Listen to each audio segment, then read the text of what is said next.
Hey everybody, my name's Steve Nash and I'm a curator of archaeology here at the Denver Museum of Nature and Science.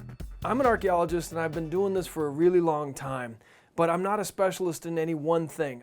I study all kinds of different things, from the archaeology of the American Southwest to Neanderthal cave sites. I got to dig in southwestern France on 70,000-year-old stone tools that were left by cavemen and women, right? And cave kids, in fact.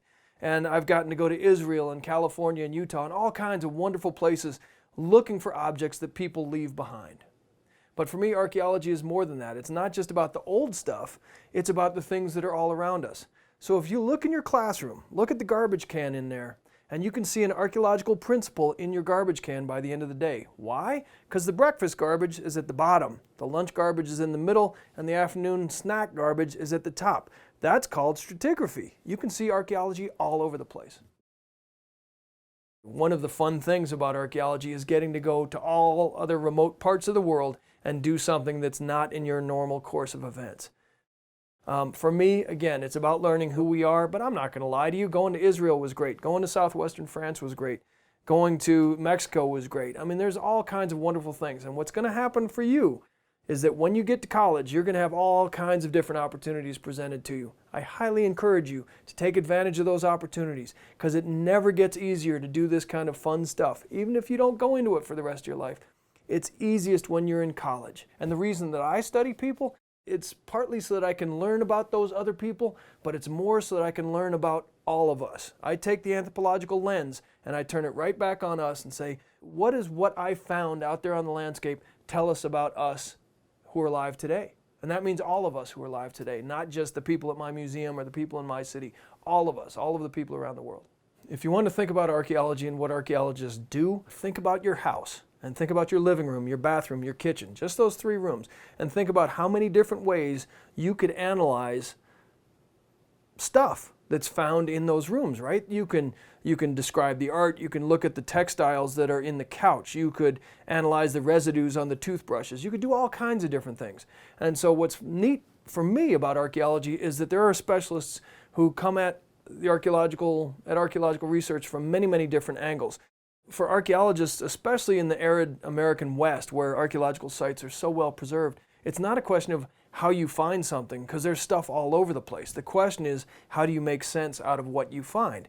So one of the things that our team does is we go down to New Mexico, we pack up a whole bunch of water, some sunscreen, a lot of equipment, and we start walking over the desert systematically. We go back and forth and back and forth and back and forth in straight lines, always looking down.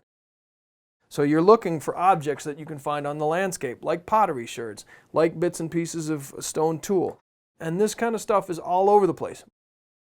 Mind you, please don't pick it up. If you find a cool piece of archaeology, tell a forest ranger, tell the Forest Service office, but don't pick it up because archaeologists learn more when the objects are still there and it's illegal. So we don't want you to get busted for taking something that you shouldn't, right?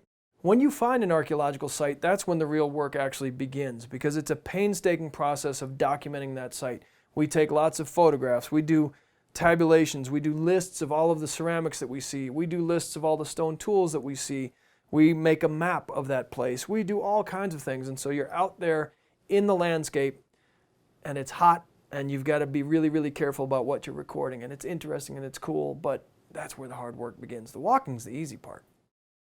Many archaeological sites have been destroyed. When you dig an archaeological site, you destroy it by excavating it. So I don't actually like to excavate. I don't like to dig sites because you destroy them. And there are thousands upon thousands of archaeological sites, habitation sites, places where people lived down in that part of the world. They're all over the place.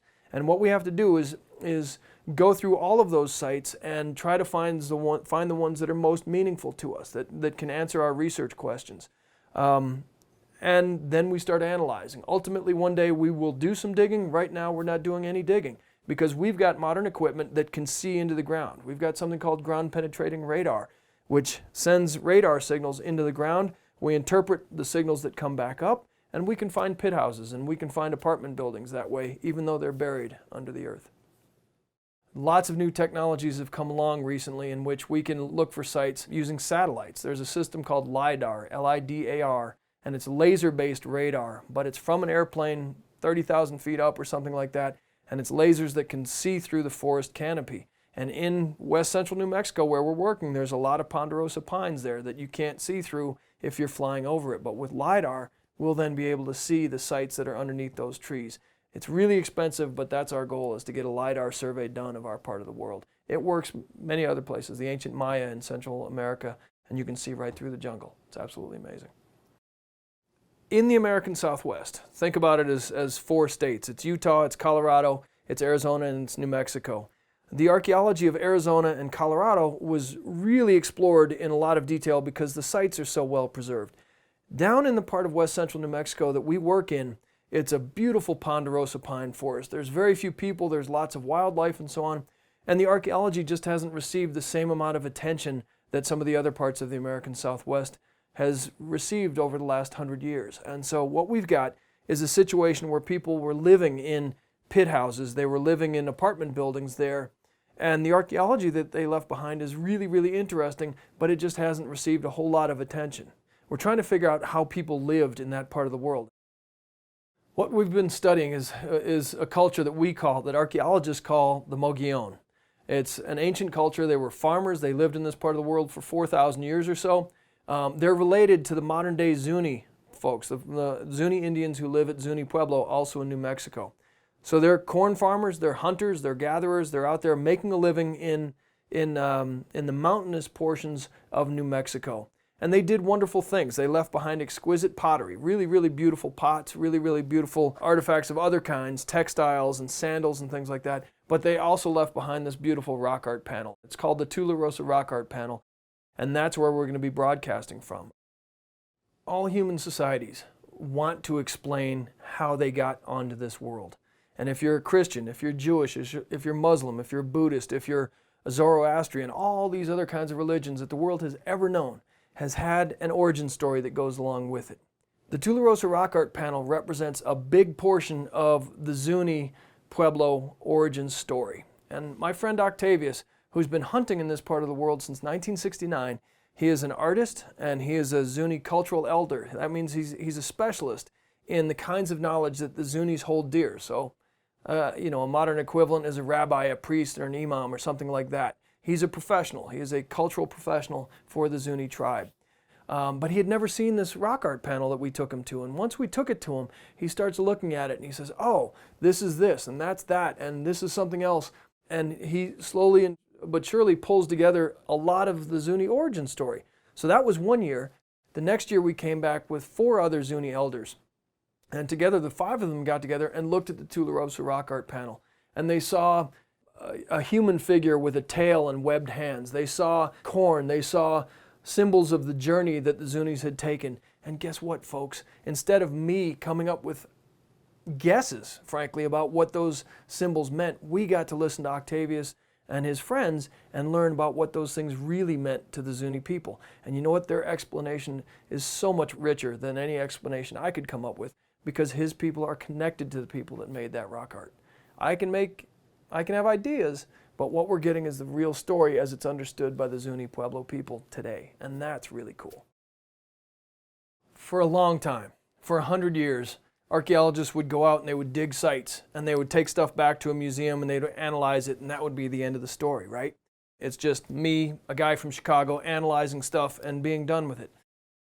Over the last 25 years, archaeologists have spent a lot more time talking to Native Americans, talking to the Indians whose ancestors actually lived in these sites. And the joy of working with a guy like Octavius and all of his friends and all of his other cultural elders is that what we do is we take what archaeologists know about the archaeological record and marry it up with what the Zunis know about their own history. Now, their history isn't always written down. It's only been written down recently in the last half century or so. But that doesn't mean that it was inaccurate, right? Because they had that history here in their minds, and those histories were carried down from elder to apprentice, from teacher to student over the years. And so what we do is we take the Zuni understanding of this part of the world and marry it up with the archaeological understanding of this part of the world, and together come up with an even better understanding of how these people lived, what they did, why they did what they did, and so on. And understanding that helps us all understand what it means to be human. One of the things that you keep hearing me say is, how do we take archaeology and turn that lens right back on ourselves to learn more about who we are? When I was your age, I spent hours upon hours studying maps, right? And north is always up on those maps, isn't it? But that doesn't always have to be the case. You could put south up, you could put east up, you could put west up. There are many, many ways to make different kinds of maps.